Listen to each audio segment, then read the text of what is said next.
There are 7,404,976,783 people around the globe.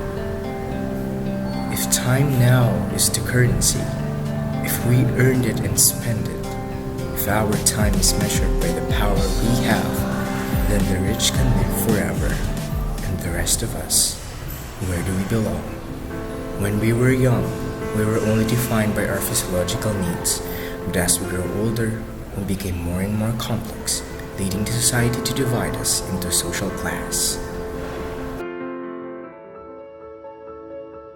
In the United States of America, 5% of the population is under the upper class men who earn from $200,000 a year, and some earn 10 times much more from stock and bonds, real estate, and other investments.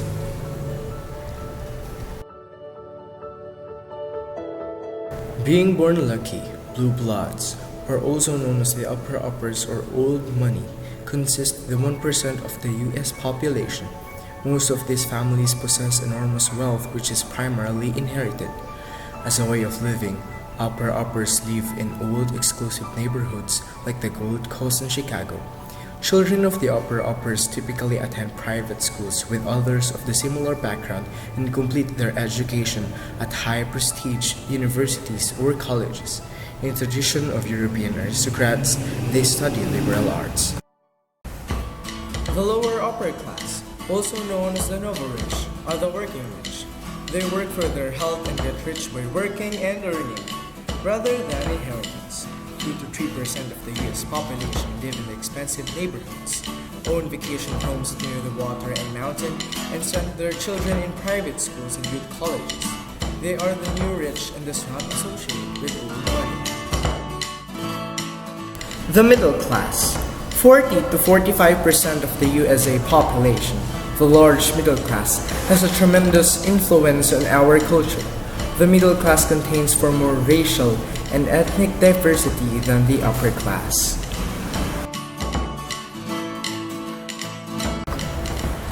Upper middle class are the people in the top half of this category, has an above average income in the range of $112,500 to $200,000 a year. Upper middle class children graduate from college and 2/3 pursue postgraduate degrees.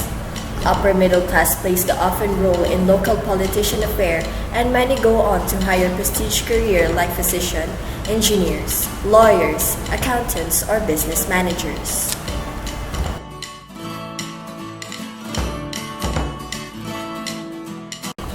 Rest of the middle class falls in close to the center of the USA. Average middle class works mostly under white-collar jobs such as branch managers, high school teachers, and government office workers, or blue-collar jobs like electrical workers or carpentry.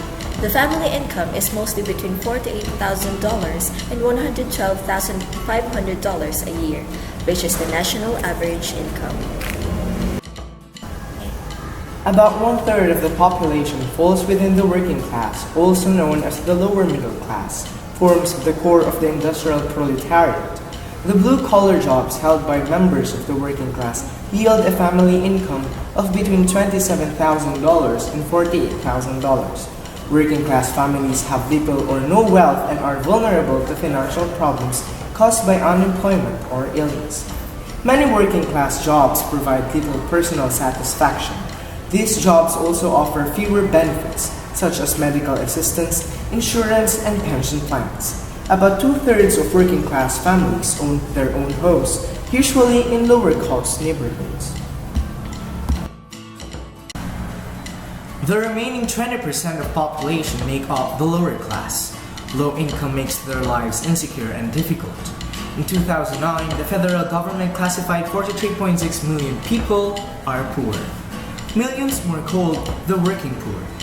2/3 of working class children manage to complete high school, but only 1 in 3 ever reaches college.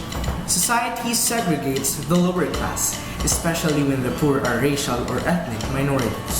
About 45% of lower class families own their own homes, typically in the least desirable neighborhoods.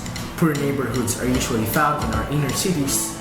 Lower class families also live in rural communities, especially in the South. We're blaming society, yet we are society. So to make it a better place, we must change ourselves first.